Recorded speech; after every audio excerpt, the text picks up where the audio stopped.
Nasib nahas dialami prajurit 2 Yenjelmus Valery Fatman, 23, anggota Tentara Nasional Indonesia dari Batalion Infanteri Yonif 744 SYB.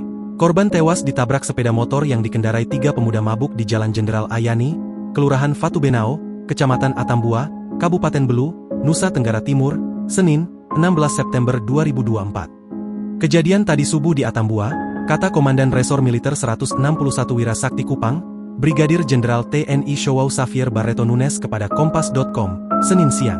Kejadian itu bermula ketika Prada Yanselmus yang mengendarai sepeda motor jenis Honda Beat berplat nomor DH4121YA, bergerak dari Atambua hendak kembali ke Mayonif 744 SYB.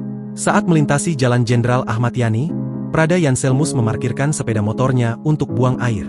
Saat itu, dari arah Atambua ke Mayonif 744 SYB, melintas sepeda motor Honda Revo tanpa plat nopol dan lampu penerangan dikendarai Akancio Dedeus yang berboncengan dengan Jose Lalo dan Pedro Pinto.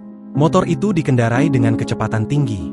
Karena kondisi gelap dan pengaruh miras, ketiga pelaku tak melihat Prada Yanselmus yang sedang berdiri di pinggir jalan.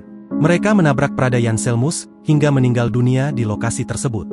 Kasus kecelakaan ini sepenuhnya diurus dan Brigif, ujar Showow Xavier Barreto Nunes.